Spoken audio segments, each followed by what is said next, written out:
All right, now it started recording. Hello, guys, ladies and gentlemen. Welcome back to Bootio's Boy Wrestling Fan. Today I'm doing another interview with Mark Adam Haggerty. How's it going today?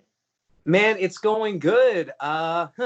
We are on week 7 of the quarantine, and I'll be honest with you, it's stuff like this, like YouTube shows and talking with guys like you. This is what is like getting me through. This is like keeping me sane. So when I say thank you for having me, I genuinely mean that. It means a lot. It's probably the perfect time to do stuff like this because like no one can go anywhere. So You know, I started in wrestling as a podcaster, so I always think about like podcasters and people like that and YouTubers. And I tell people it's like, dude, now is the time. Like, because usually it's like we're all so busy. It's like, oh, I'll get you when I get you. None of us have anything to do right now. So and not only that, but we all love talking about ourselves. So I tell people it's like hit people up. Now's the time. So what are your plans when the world gets back to normal and wrestling opens up again? Well, you know, my plans are to hopefully pick up right where I left off. I've been lucky in my career, very lucky, to work with 75 different promotions in 16 of these United States, plus Canada and the UK. And now that I'm with MLW, people get to see me in South Africa, Australia, and France, Saudi Arabia. So, you know, I am just super excited to get back out there. My favorite, you know, as much as I love wrestling shows and watching wrestling and interacting with the fans, my favorite aspect of what I do for a living is traveling and going places. And like usually every weekend I'm driving like 12 hours like at a time to different places. Over the past 7 weeks, I haven't had a drive that's been longer than 20 minutes. And I'm just craving to get back out there, spending time with my friends. But that's what I'm looking forward to most. Now, a group chat that I'm in, they're familiar with you. I don't know if you know who Brother Bob is. He's a friend of Don Kincaid as well. All these friends of Don Kincaid. I don't know. I'm sure I do. I know Don, and I know his dad. Those are my boys. Like they're. Yo, that blew my mind when I met Don and Rich. Is that his dad's name? I forget. I don't even know that. When I met them for the first time, I was like, Don, I don't know if you just look real hard or if your dad looks real good. I don't know what it is, but like. I thought they were brothers when I first met them, but I know those good brothers. I know, you know, obviously like the Radish sisters, Laura C. and everybody. I probably know Brother Bob. What did Brother Bob have to say about me? He wants to know what is your fondest memory of Battlefront Pro Wrestling? Well, I only have one memory of, you know, that's actually not true. I worked one show with Battlefront. It was sadly only the one because my schedule just hasn't been able to make that work. Plus, you know, the thing is, I'm usually a ring announcer, as people know. Mm-hmm. And they've got Dee at Battlefront. And, like, Dee is not only a great announcer, she's a beautiful singer. And, like, even me, like, I'm a gay dude, but, like, she's a hot chick. You know what I mean? Like, I can't compete with that. Mm-hmm. So, you know, I try and get back to Battlefront whenever I can. You know, my favorite memory or my favorite experience with Battlefront wasn't even at the show I was on, believe it or not. It was, I forget when it was exactly, but we had a baseball game with the stars of Battlefront. It was in Chicopee, Massachusetts, and it was with a bunch of little leaguers. And it was the first time I had played baseball in like 20 years. I saw Facebook post before, and I was like, "Oh, that's awesome!" Yeah, and you know, I drove. Like most of those people are pretty local to Chicopee. I'm in New Jersey, so like I drove 3 hours for that, and people thought I was crazy because I didn't get paid for it. I literally drove 3 hours, played an hour's worth of baseball, and drove home. And people thought I was crazy, but I'm like, dude, that's what it's about. You know what I mean? Like that was like a Tuesday or a Thursday. I got shows all weekend long, but what am I doing during the week? You know, I got to do something. And if it's hanging out with fans and my friends, because that's the thing people forget too. This is a job. This is what I do for a living. But every friend that I have, I've met in wrestling.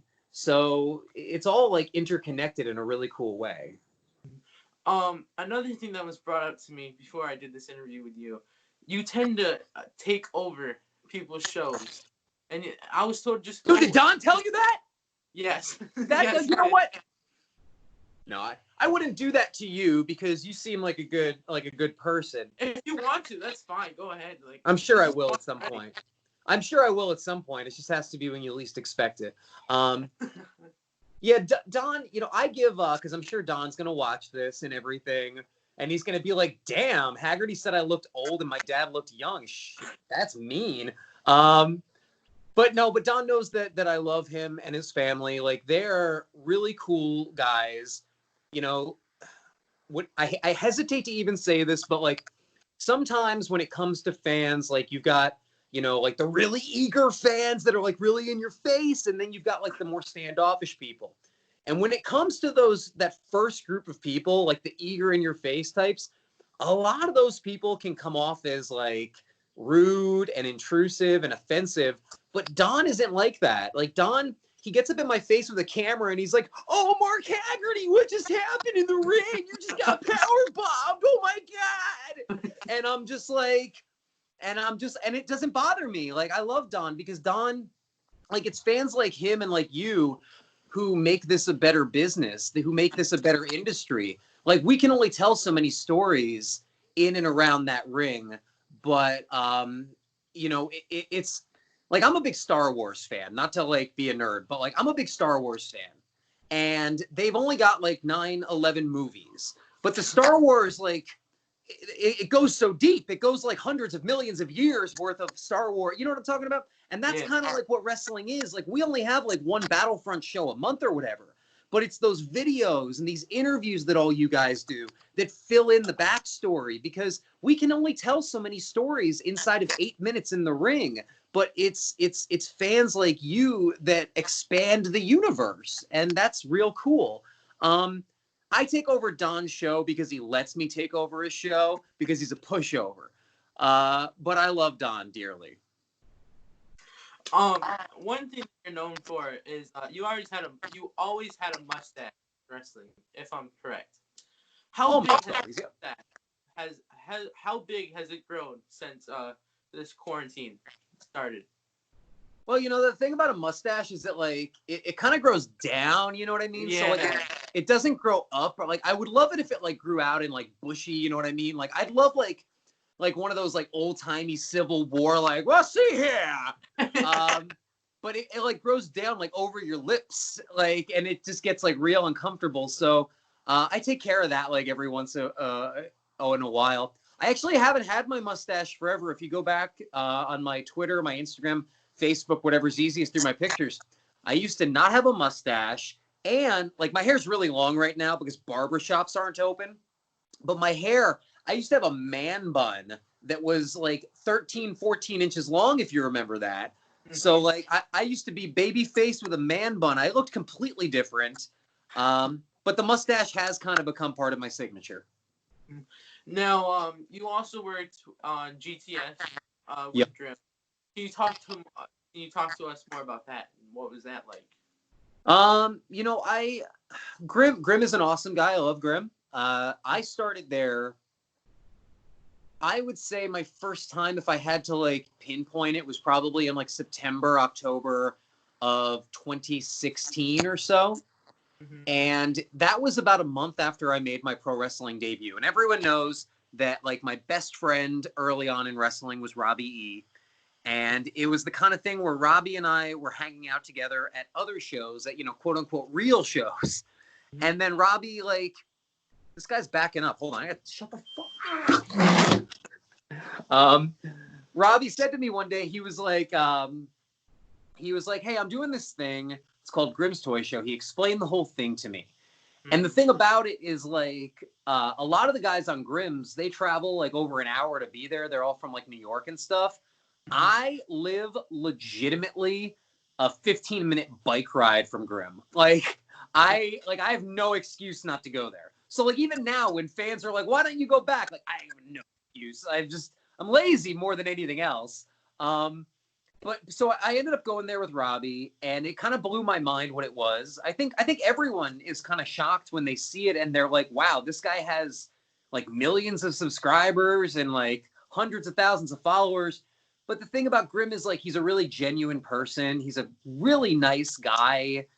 He cares about people. There was that thing a few years ago where like he got in some hot water over being like mean to Nia Jax or something, and I thought that like really sucked because we all know Grim. We all know that he makes jokes. And Yeah. the thing is, like, and this is a fact, like, you need to be smarter than he was in that moment. But I was one of the people that was like, hey, look, he said something stupid, but it doesn't change the fact that, like, he's a big fat guy. He loves big fat, you know what I mean? Like, he loves gay people, he loves straight people, he loves black people, he loves literally everyone, like, that appears on his show. So, like, when that happened, and that's the thing that people always come back to with me, where they're like, oh, you were on Grimm's. Didn't he say that shit about Nia Jax? And it's like, yeah, and it was mean, and he shouldn't have said it, especially in front of his daughters. But that doesn't, like, it's one of those things when people get caught saying something on Twitter. Does it reflect who that person is, like, the rest of the time? Like, I don't think so. To me, Grimm has always been a very good friend. He's always been there for me when I've needed him. All the people on his show have been really cool. I mean, there's like a handful of people that are, jerks, but that's like with anything, wherever you go, right? But I really like it. And like I say, I said this to people, I say this in interviews all the time. Grimm's Toy Show for someone like me or like Joey Janela or Penelope Ford or some of the people who have done it. Like if you go back, he's had some names on that show. And the reason that it's fun for people like Robbie E and Zack Ryder, not Zack Ryder, what's the other one? Kurt Hawkins. What's the other Zack Ryder's name? But like the reason it's fun for people like that is it's like Saturday Night Live. It's like, Alec Baldwin can go and do a serious movie and win an Academy Award, right?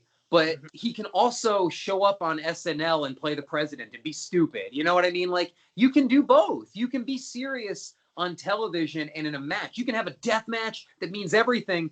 And then you can like go do Grims and like wave a crutch at people and act, you know what I mean? Like you can do that. You can play both roles. And that's what Grims is for me. It's an escape. It's an outlet. Now, if I remember correctly, there is an episode of GTS where Grim and Doo-Hop got tied to a rope. Like, Yeah.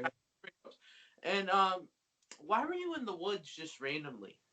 You came out of the woods just out of nowhere. Did you want the real answer? What do you want here? What are you trying to do to me right now? Just go along with it. Like, where you just walk down the street. Okay. Now I know the real I'm picking up answer. what you're putting down. Now I see what kind of show this is.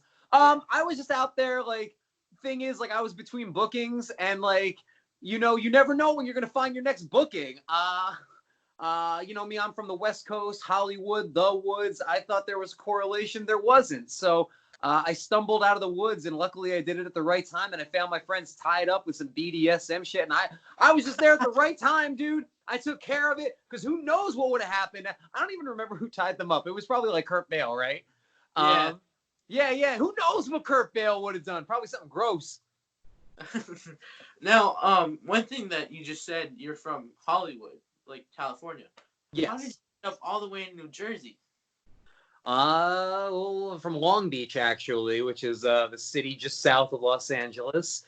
And, just like, change of pace, change of work. I was working in a lot of different industries before I ever got into wrestling. That's the thing about me is I moved here in 2015, 2016, and I debuted in wrestling like right after. I didn't do any wrestling out on the West Coast at all. I worked in politics. I worked in the medical marijuana industry, which I can say to you because you live in a state, right, where that's legal. Sometimes I'll be talking. Yeah. Sometimes I'll be talking to people in like Texas, and they'll be like, "You did what now?" And I'm like, "Nothing. I didn't. It's not a what." I was making meth. But anyway, like I worked in a lot of different industries, and I moved to the East Coast just for a change of work and a change of scenery. And the thing about this that like people like you or anyone that is like you're in Massachusetts, and Massachusetts is a lot like New Jersey, where you don't have to look far. Usually, not right now, but usually you don't have to look far to find an independent wrestling show. Like. No. I'm sure if you really wanted to, and you might want to, you could probably go to a show on like Thursday, Friday, Saturday, Sunday if you wanted to. You might have to drive like 45 minutes to an hour to do each one, but you can do that. Like me, I can work 2 shows on Saturday, 2 shows on Sunday. You know what? I can do that here on the East Coast. It is not like that everywhere. I grew up in Southern California where, like right now it is very right now it's very prevalent out there, the way that it's building. You've got like Joey Ryan's bar wrestling is making a big deal. Championship Wrestling from Hollywood is growing. But I remember being there in like 2014, 2015, like watching the WWE Network, watching Ring of Honor, watching Impact and everything, wanting to go see independent wrestling. And then I look it up, and the closest thing is like 2 hours away, and it's 2 weeks away. So when I came here in 2016, I was just floored and flummoxed at how wrestling was everywhere all the time. I actually remember keeping a calendar like a nerdy fan, but we all are nerdy fans. Like, don't get it twisted. I'm never going to stop being one. I remember I kept a calendar of the shows that I was just going to. You know what I mean? Like every single, oh, I went to these 3 shows last week. I went to these 2 shows. Next week I got these. And it almost became like a bragging rights. And you'd see the same fans at every show. And it's like, oh, you missed this? Oh, well, you're not as hardcore as I am. And it's this culture here on the East Coast that doesn't exist on the West Coast. And I think it is so cool because it drives people like me and pro wrestlers and everyone in the industry. It drives us to work harder because you guys want us to work harder. Now, let's just go back to what you just told us. You worked in many industries, and like the marijuana industry, you said. Did you celebrate 420 last month? I celebrate 420 all the time, my man. Last month, I guess it was last month at this point. You technical. You're probably one of those guys that like on New Year's Eve is like, see you next year. But like, yeah, of course I did, bro. I make no mystery or bones about the fact that I am a marijuana cannabis user and advocate. I worked in that business for 7 years, working as a grower, as someone in the store, working with people that needed it medically, that needed it recreationally, like all sorts of stuff. And you come to recognize it and appreciate it in a way that you wouldn't otherwise. When I first started smoking weed as a teenager, it was just like, oh, it's fun to get high, bro. But then as you get older and into your 20s and you see how it affects other people and it helps other people, it starts to become something a bit deeper than that. I was actually, I was in High Times magazine last year in July. They called me the voice of independent wrestling. I thought that was pretty cool. And, now I work for MLW, and there's nothing in my contract that says that that's an issue. And on top of that, I look around the locker room and I see people like Conan, and I could probably stop there, honestly. And, no, it's not only something that like I do and that I don't make a secret about, but on a certain level, I'm proud to be a positive poster child for cannabis. Yeah, like you're not wrong. Like cannabis is kind of like a thing that makes you relax, and like yes, if you had an extreme match or like and you got hurt, you just want to relax after it. Well, and that's the thing. This is my jewel, by the way. This isn't weed. Jeez, but how many things do you have? I have all these things. I got my Red Bull. I got a coffee too. I got all this stuff. When I got into wrestling, I was a little hesitant to ever mention the fact that like I smoked weed or worked in it before, because in my mind, getting into it, I was like, oh, these are like athletes. You know what I mean? Like these are serious athletes. They don't mess with that kind of stuff. And then like my first show, I'm just like, oh, wow, they're worse than anyone. But I don't want to say that everyone in wrestling smokes weed, because they don't. That's not true at all. There's in fact a lot of people that don't. But it is wildly accepted, and I appreciate that. Yeah, there's always that one room with at least one promotion. There's always that one room that's just full of everyone that like use products. Oh, I was gonna say, if I'm on the show, there's one room, but that's the room the people that don't smoke are in. The rest of us take over. So you're not a professional wrestler, but you are a ring announcer, an interviewer, commentator, all that kind of jazz. What advice do you have for someone that wants to do those kind of things? Um, you know, I think it's very important to, someone asked me this. I do a seminar, which is a monthly social media seminar for $20 for anyone that's interested. Hit me up, send me a DM. And someone Slide asked, DMs, people. someone asked me recently, they were like, this guy's name's Damien. He's a podcaster in Texas. And he asked me, he said, what would you tell someone who has a problem like putting themselves over? His issue is that he interviews people for podcasts and stuff. Those podcasts are about those people, much like this. This is about, an interview about me, but you're still the host. And Mm-hmm. he told me, he was like, I have trouble getting myself over. I have trouble getting myself out there because everything I do is dedicated to other people. And that is inherently the thing with everything I do. I'm a ring announcer. I'm a manager. As you said, I commentate. I do interviews. Sometimes I wrestle. But even when I do wrestle, it's just to get beat up and put someone else over. It's never about me. But the thing that people have to remember is even when you are just the person asking the questions, even when you're just the person holding the microphone, even when you're just the person getting beaten up, people still see you. People still hear you. So the advice that I give to everyone, you're great. You're coming at me with awesome questions right now.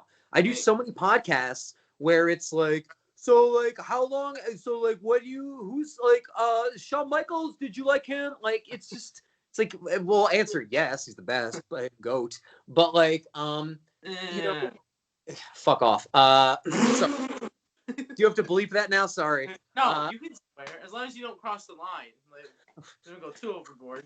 Cross the line. Who is that? That was someone said. Oh, never mind. You got it.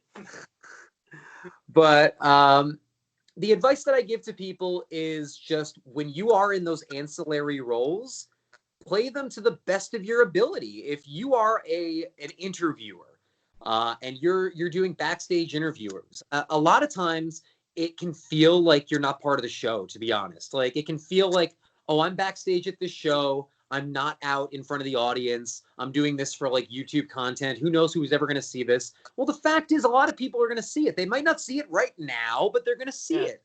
So the advice I give to those people, like I see all the time, they're doing backstage interviews. They're just wearing whatever because they just don't care. They're not taking it seriously. People are going to see it eventually. Dress to impress. Wear a suit when you're doing your backstage interviews and stuff like that. If you're being a ring announcer, even if you think like, oh, it doesn't matter who I am, it doesn't matter what I do. Look at me. I wear bright, flashy, shiny suits everywhere I go, and people remember me. And I hate to be like that because it is about the wrestlers. It's not about the ring announcer. And everything I do in that is about that person. But can I help it if I look great while I'm doing it? Can I help it if people remember me? So the advice I give to people in those roles is, even though you might not consider it as important, even though it is by definition a support role, you need to pretend, you need to act like what you do is the most important thing, because that comes through in your performance 100%. Wow. That was like a 5-minute speech right there. Well, I'm sorry. No, you don't have to be sorry. Has anyone ever said that? I don't mean to be disrespectful, but like this is. Oh, what, good. Oh, all good. right. I can't wait to see how this goes. Has anyone ever like just told you kind of look like a nerdy person? Yeah, all the time, dude. All the time. Is there any like, how many shows, promotions have you like done in your career of wrestling? Damn it. I don't know if I go to my notepad on my phone if this is going to close out. So I think I have to guess. As I said, I've worked for 75 different promotions. And I have worked just over 400 shows in 3 years. I don't know exactly how many. It's probably like 405, 406 or something like that. The last show I worked before the end of the world was 01 USA Northeast up in Massachusetts. Awesome. is there anywhere that you want to be in like another 5 years, whenever this is over? Like, where do you want to be in your ring announcing career? Well, first off, I want to say the way you phrase that, you were like, so when the coronavirus is over in 5 years, and I'm like, what do you know that I haven't heard? You're over here like, well, when the murder hornets are done, first, also, I want to say, like, I said this to like anyone that'll listen. Like, I'll tell whoever. It's like, I want to get past the coronavirus stage of 2020 and get down to the murder hornet phase of 2020 because that's scary, but it's kind of like it's like Nope. movie scary. It's like, watch out for the murder hornets. Anyway, I feel like you're one of those people that like you laugh at everything when you're high. oh, for sure, but I'm never not. So what was I saying? In 5 years, I will be 20. I'll be old. In 5 years, well, I'll give you in 3 years, because in 3 years, my MLW contract will expire. My contract expires at the end of 2022. And whenever anyone asks me what I want to do when that contract expires, I always tell them the same thing. And that's, I want to stick around with MLW 100%. And that's not just some company man like bullshit talk. When you look at MLW from its inception, like I remember listening to, Court Bauer on MLW radio a few years ago, and he was incessant with like, he was on there with like, Alex, what's his name, the former WWE writer, and Conan, and he was always telling them, he was always like, I'll never bring MLW back. I'm never running another show ever again. And then he started running shows again. And that was, I believe, if I'm not mistaken, like 2018, maybe 2017, that MLW came back. I should know this. It's the company I work for. But my point is that like MLW came back out of nowhere after being dormant for almost 20 years. And in the time that MLW has been back, they have run massive shows. They have done huge pay-per-views. They have been international. They've gone down to Mexico and done stuff with AAA. We've got a television deal. We're on TV on every single night of the week now with beIN Sports. And as much as people can be like, well, I don't get beIN Sports, or like, oh, I don't like AAA, or like whatever. My point when I say all that kind of stuff is when you look at the growth that MLW has had in the past 2 years, there is no reason to think that they're not going to continue to grow over the next 3 years. So right now, I've got a contract at MLW that allows me to work basically anywhere I want that isn't another television company. I can work all the indies. I can work Chikara. I can work CZW. I can work all that stuff. What I would hope for in 3 years is that MLW has grown to the point where they offer me an exclusive contract and they say, hey, you don't need to go work those places anymore because we've gotten to this point. And that's what I want to be a part of. Like, I always liked being a part of, like, when I was a kid, like, I worked for restaurants that just opened and stuff. You know what I mean? Like, I like being a part of a business from the ground up. And to be a part of MLW as it grows would be a big deal. I never, ever want to go to WWE. That is like, and that's not like some fanboy shit either. Like, oh, I just don't like, look, WWE contributes millions of dollars to anti-LGBTQ legislation, which I'm not a fan of. They are also in bed with Saudi Arabia, worth billions of dollars. That has its whole problems. They are putting their employees' lives at risk every single week as we speak right now down in Florida. Vince McMahon recently, what did he do? He claimed that WWE is an essential business, and then he fired 30 people. Like, you know what I mean? Like, they're the kind of disgusting monopoly that I would never want to be a part of. Like, I would just as soon retire and leave the business than I would ever sign a contract with WWE in any regard. That includes NXT or anything. Just never, ever interested. But AEW, I would be interested in maybe sometime down the line. I would prefer to stick with MLW, but AEW, I think they're doing a great job, and I love everyone there. I've got a lot of friends there. My buddy Bryce Remsburg from Chikara is there. So, yeah, where do I see myself in 3 years? In wrestling, doing what? I don't know. Another 5-minute speech for you. That's me taking over your show, Jack. I know your name's not Jack. That's just some 70s shit where you just call everyone Jack. Or you are Jack, you know? Like, is that I'm not. You're like a skinny. I am. You're like Don Kincaid, but like way better looking though. That's what I'm That is the night. That's why I like you. That's what I like about you. like. No offense, Don, when you watch this, but like. Total offense, Don. He compares himself to a candle, a wax candle or something. Yeah, he's a melty boy. Let's see, what else can I ask? Because I just lost my train of thought. All right. Why do you think? For bro. What? This is what editing's for. You know what I mean? We just like, oh, I got it now. Cut. Why do you say that Shawn Michaels is the GOAT? Like, you told me to fuck off, but I don't take offense to it. Why is he, in your opinion, the GOAT? Well, it's not my opinion. It's a fact. You're one of those people. Shawn Michaels. Okay, let me count. Who would you say is the greatest of all time? And I'll tell you right now, I've got a list of about 3 people I would accept as answers. John Cena. That's not one of them. I won't disagree. Okay, I'm not gonna say I'm not one of those like screw John Cena people at all. I've always been a big John Cena fan. He follows me on Twitter. That's huge. Uh-huh. Like that's kind of huge. You know what? If John Cena followed me on Twitter, I'd probably say the same goddamn thing.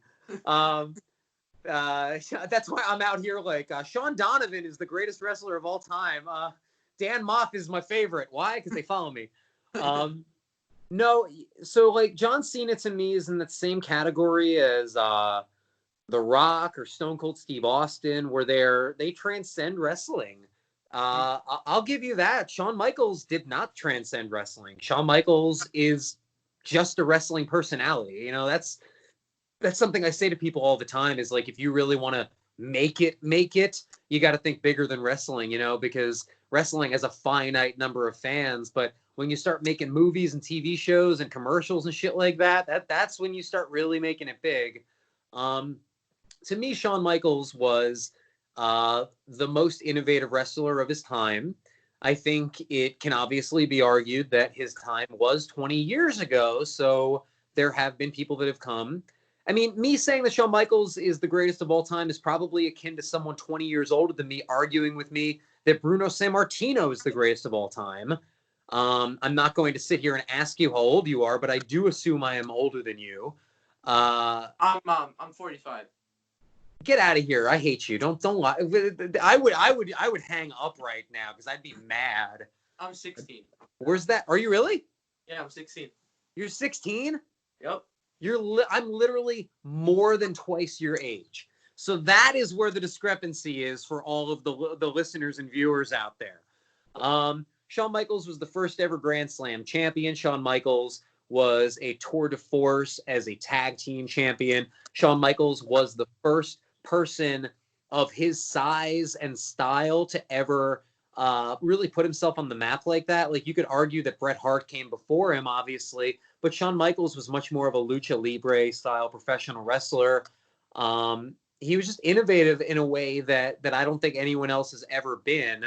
The other people that I would have accepted as answers, you know, I would have accepted Chris Jericho. I think Chris Jericho could definitely be regarded as one of the best ever.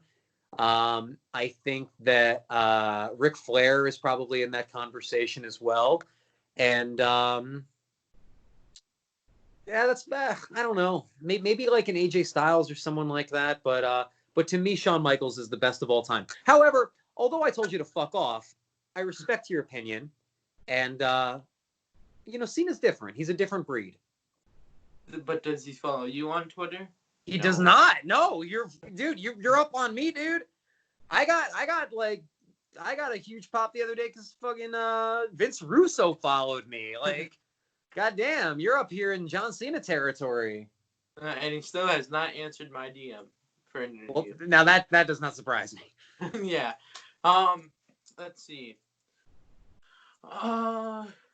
Did you see yourself in this position when you were 5 years old? Let's just throw a random number out there. No, when you were my age, 16 years old. Did you see yourself in this position right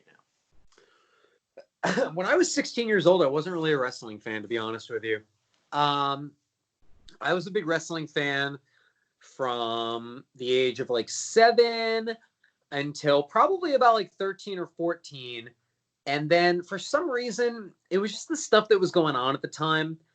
Like, let me ask you a question, then we'll get back to my question. You're 16. now? Uh huh. Do you think, like going back and watching stuff or whatever, do you think the Attitude Era is the best era ever? Or does that seem like bullshit? It's bullshit. It's total bullshit, dude. It was such garbage wrestling. It was all like 3-minute matches. Now, I'll give you this. The Attitude Era gave us some of the best characters in wrestling history. But some of the stuff they were doing was just nauseating. It was like racist, homophobic, misogynistic, 3-minute match. It was just bad all around. Now, once in a while, you'd get like a banger of a main event with like The Rock and all. Like, yeah, I'll take nothing away. So my whole point is like, around like 99, because that's not what I signed up for. When I became a fan, it was like around like 93, 94.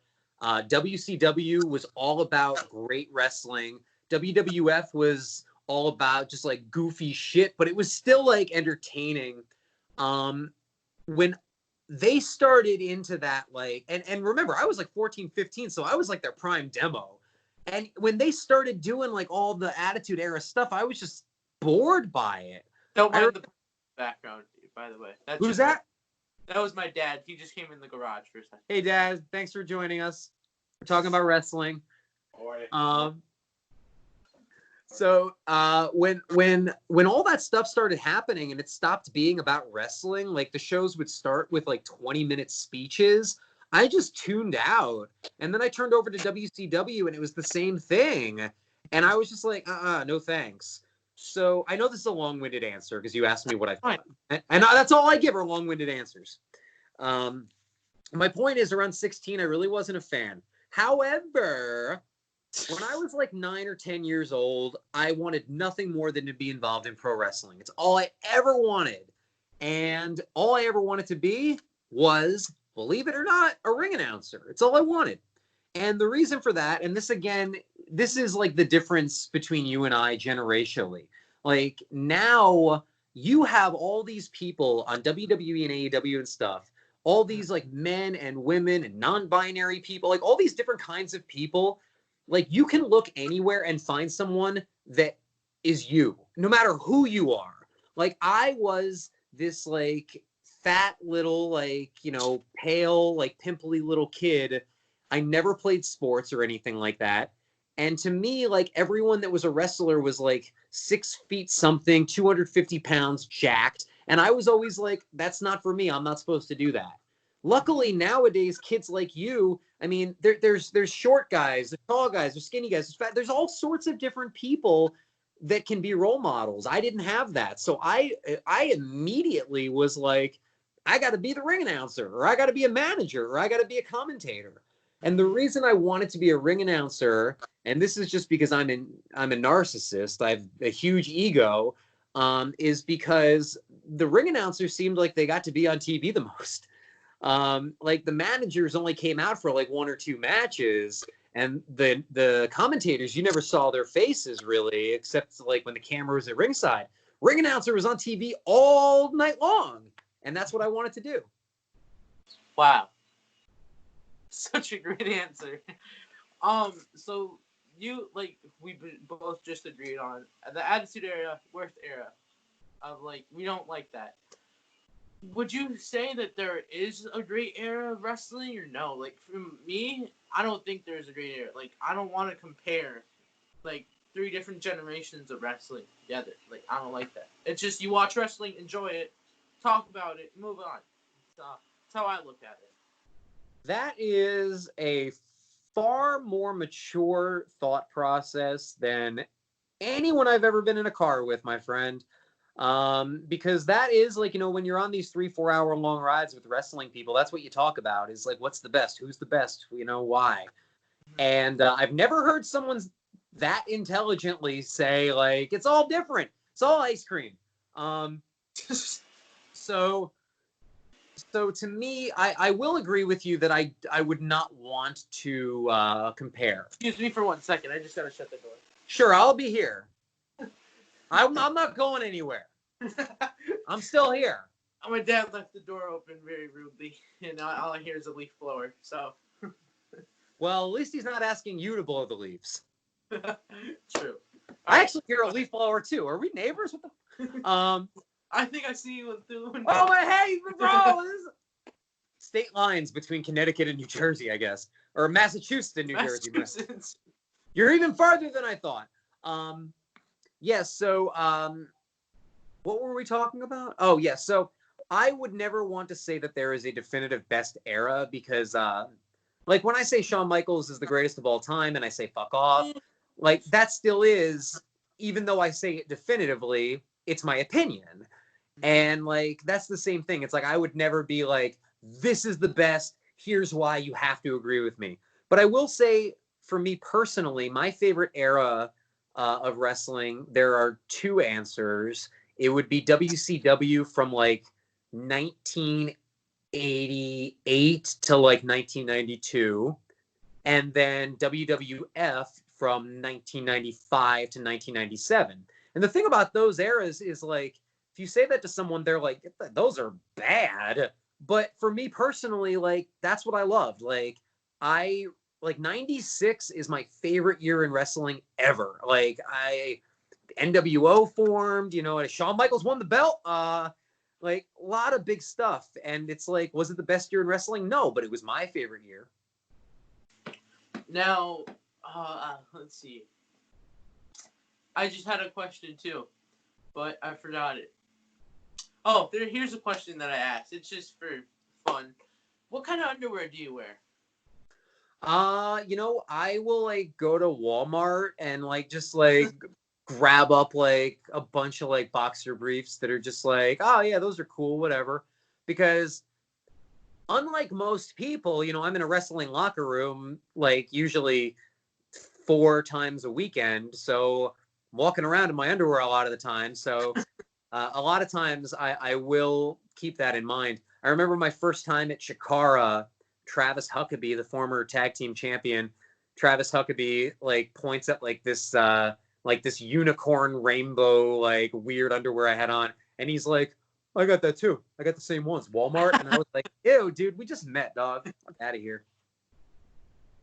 Now I came up with that question. Is there anyone, like you said, you worked over 400 shows in 3 years and over 100 promotions, right? Yep. Am I right? 75 promotions, 400 shows. Is there anyone that you have worked with, like, I'm not saying wrestled, but anyone that you worked with on a show that has made it to a major company? Like you said, you hate WWE, but like it could be AEW, MLW, like where you work.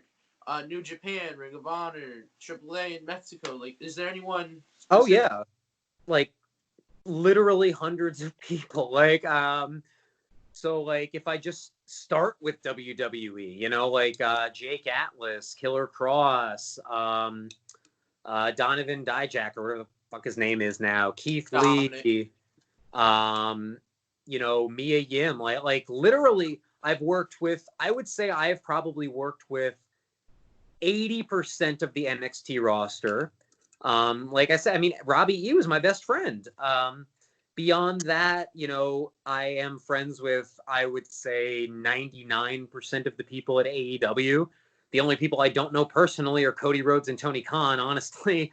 But like MJF is someone that I came up with in the business. Chris Statlander, obviously. Then, I mean, if you want to include like MLW, Richard Holiday and I started in the exact same place. We both grew up in this business under the learning tree of Paul Roma at Paradise Alley in Connecticut. And both of us are at MLW, along with Jordan Oliver, former GTS guy. Yeah, like I could go on for days, and then you go over to like, the other companies I roll, like NWA and Impact, and it's like shit. Not only have I worked with them, I've surpassed most of them. Now, No shade to Impact. I like Impact. NWA though is run by a transphobic bigot, and there's a bunch of racists on the roster, so I won't take anything away there. I don't even pay attention to Impact. I watch, but NWA. Yeah, and Impact is dope. I like Impact. They kind of did my boy Chris Levin a little dirty. Chris Levin, the referee, is my best friend. He was there for a few years, and then they kind of just stopped booking him with no explanation. But besides that, I think Impact is pretty cool. I think they got a dope product. I watch wrestling, dude. I watch everything. I love it. What would you say that, like, you're a voice of independent wrestling? Like, you're pretty well known, in my opinion. You're pretty well known. What?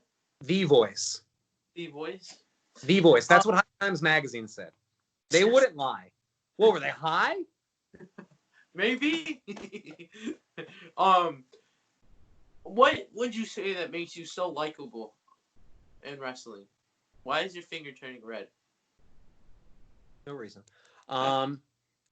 It was this button. I just wanted to show you. I didn't want you to think like I'm ET. Do you know what ET is? That came out, I think. I know what ET is. I think that came out before I was born, dude. I don't know. I wasn't even a thought then. I was born. Dude, I wasn't either. That was like 1982. I was born in 86. You were born in this millennium, weren't you? What year were you born?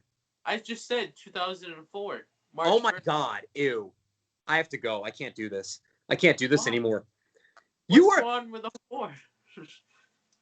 I'm just messing with you.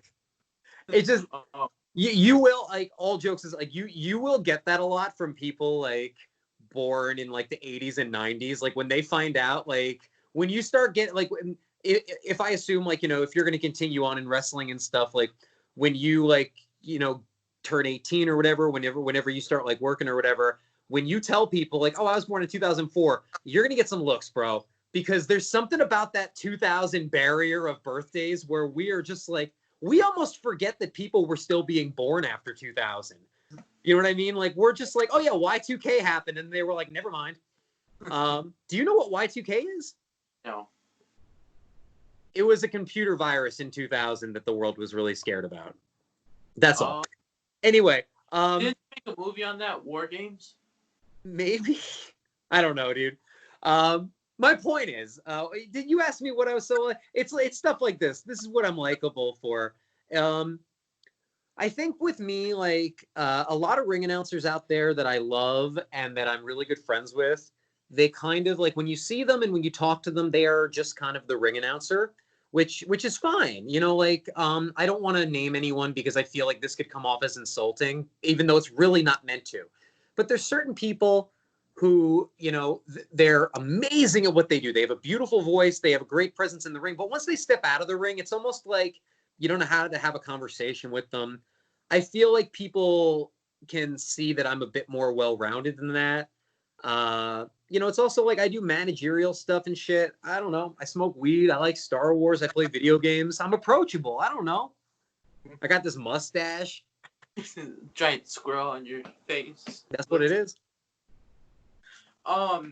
This is weird to do this. Don't do that. That's creepy. This is the screenshot I want for this episode. Here, let me just take a picture of it. Oh, that I just turned the camera around. Hang on. Wrong button. There, that's gonna be the screenshot. I love how it like tells me when you screenshot something too, so that like I can't catch you being a perv. Not that I think you would, but I think that's Skype's intent, right? Yeah. It's like if you were like chatting with like a hot chick, they'd be like, "Oh, you can't screenshot."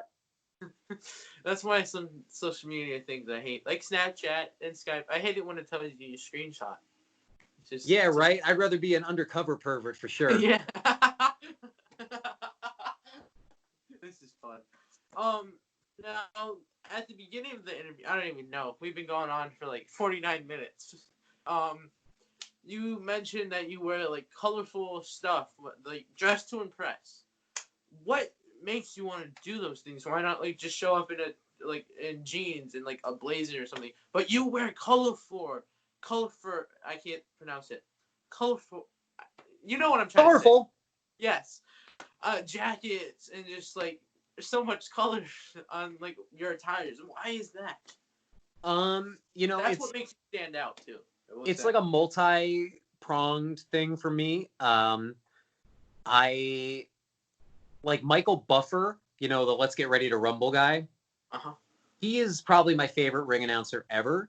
And the reason for that is because he was more than just like the announcer. Like he came into WCW to just do the main events. And if you go back and like you read, like he was getting paid like huge money to say that shit. I always want to be like that kind of announcer. I want to be like when people see me, I want them to think like, oh, this is a special event. When you're just like in the ring in like a black suit or whatever, or as you said, like jeans and a blazer, it doesn't seem as special. Now, I will say there are certain times where I do dress down because you don't want to be like I'll do shows. I don't know if you know at Test of Strength Wrestling in Connecticut. Yep. They do like the small shows in like Slick School. I'm not gonna wear like a colorful tuxedo in there. I'd look ridiculous. I wear like jeans and a t-shirt and I have fun. So I always dress for the situation, but more often than not, I just kind of want to stand out. And also the other part of it is like once you start like collecting, like, oh, I got like these 3, 4, 5 like cool blazers, then it just snowballs. And it's like now I've got these 25 cool blazers. And that's what it is. I'll basically be like, what colors don't I have? And then I'll just buy some suits.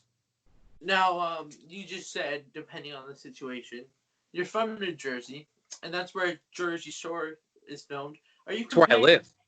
Yeah, literally that's the town I live in. Are you comparing yourself to Mike the Situation? I'm Mark the Situation. I'm Mark the I'm Mark the Endeavor. That's me. I'm Mark Future Endeavored. That's who I am. Yeah, like I would never compare myself to those people. But I will say that I'm actually friends with, I don't know if you know a guy, his name is Zach Clayton. He's a wrestler from upstate New York. He's actually dating JWoww from the Jersey Shore. So like, I don't know. That's pretty fucking wild. But no, I would never compare myself to those people. Also, I'm not from here. Don't say that. I live here. Let's see. What else can we talk about? See, the thing with Skype, I will say this. When I do my interviews in person, I do my interviews after the show, and it's like 10 minutes. I don't want to take too much of their time. The thing with Skype, it's just like you can go on and on. There is no time limit. Yeah, right. Fuck my time. What? Oh, I was like, yeah, right. Fuck my time, right? I got literally nothing to do except try and make this hair look better. Now you said before we started this, but I want to talk about it if that's okay with you. How like you found out about me, Kincaid reached out to you, and then you saw me on Logan Black's live stream. Do you watch Logan Black's Pro Wrestling Explained to My Wife thing? I've seen it before. Logan's a good friend of mine. I listened to his podcast, and I was on his podcast. I think I might have been the first guest or the third or something like that. I was on his podcast. I follow everything he does, like whenever he calls someone out in social media for being a piece of shit. But no, I don't think that I've gotten too deep into that yet. No. Well, can we go back on the Attitude Era topic? They did a thing, Logan Black and his wife, they did an episode yesterday about bra and panty matches. What are your thoughts on that? Like, do you think that's sexist? Do you think that's wrong? I mean, I know, like, male crowds love that kind of stuff, but... Well, I'm gay, so, like... Yeah, I know that. I didn't want to be rude and come off like that, but, like, I know. Like, what do you think as a queer? No, look, anything like that, it's tough for me to judge without being there for the situation. This just isn't working. Fuck it. It's tough for me to think because on one hand, it's like, yeah, this is exploitation. But on the other hand, you don't know the conversations that were going on in the back. And a lot of the secondhand news that we've gotten from like Bruce Pritchard's podcast and things like that over the years have been that, women like Jacqueline and them have been gung-ho and not only eager to do it, but like eager to go even farther than the WWE wanted them to go. So I think it's always a case-by-case thing with like whoever Jesus, your hair. It's like a flock of seagulls thing, which you definitely don't get. That's a very old reference. I have a long piece of hair in my hair. I'm going to shave my hair like yours. Want a haircut? My mom can give you one. I saw that. I saw that when I was doing my research on you. I was like, all right, he seems like a good family man. Allows his mother to give him a haircut. There were tuxedo matches first, right? So the bra and panty match was the answer to the tuxedo match. So if you really want to get into it, like there could be an argument made for like equal opportunity. Like I don't know. It's a rabbit hole that we shouldn't really get into. One thing that I will say to you is this, and this is a point that I made recently, is that as disgusting as a lot of the stuff in the Attitude Era was, compare the Attitude Era to the Ruthless Aggression Era in terms of the way women were treated. The Attitude Era, like women were put in these situations, but a lot of the times they got their comeuppance. Like, Sable would get like a power bomb on someone in the end. You know what I mean? Like she'd get the last laugh, or China would hit a low blow or whatever. But then when we transitioned into the Ruthless Aggression Era, I don't know what it was in our society in 2002 or whatever. I know like we all hated like Muslims because of 9/11 for like, that was a disgusting part of our history. But like, we also seem to be like real anti-women for a long time. If you watch some of that Ruthless Aggression shit from like 2002, 2003, it was just dudes getting over on women and the women never had their say. Like I watched this mixed tag match. I think it was Jericho and Christian against, was it Lita and Trish Stratus? And they just beat the women's asses and like they got nothing out of it. So as gross as the Attitude Era was, they at least let the women get some offense, Now,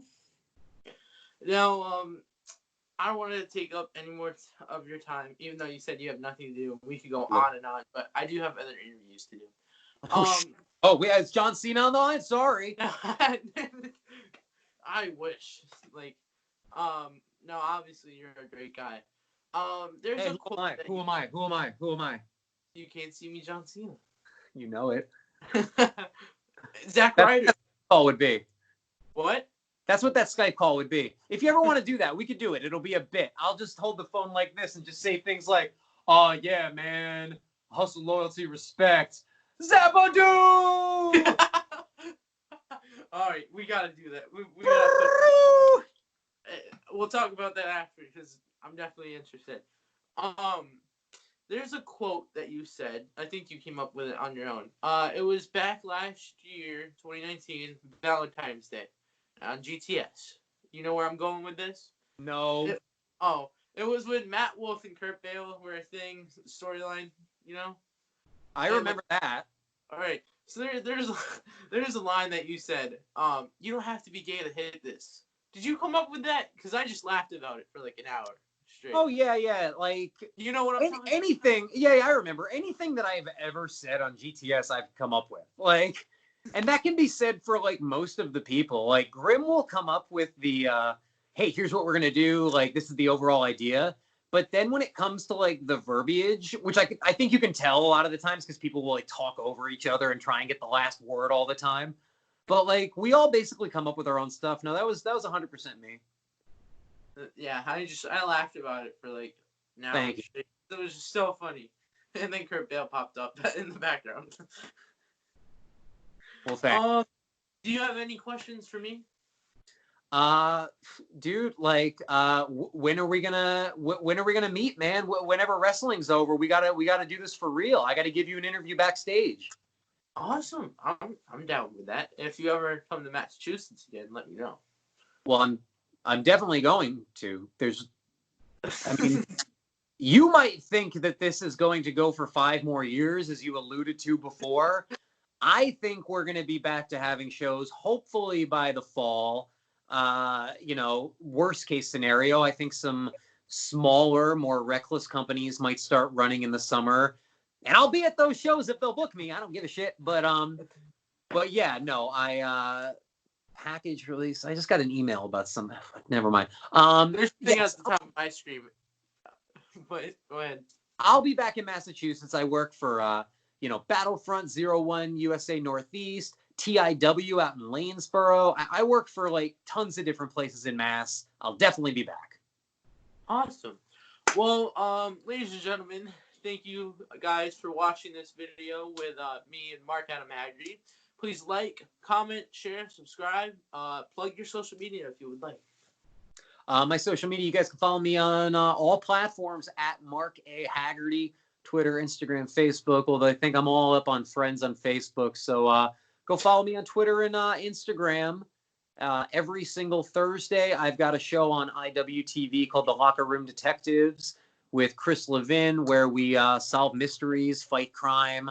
Lots of people from AEW, NXT are all on the show. So check it out. It's pretty funny. And yeah, that's really it. Well, thank you for your time, and thank you guys for watching. Let me just hit the stop recording button.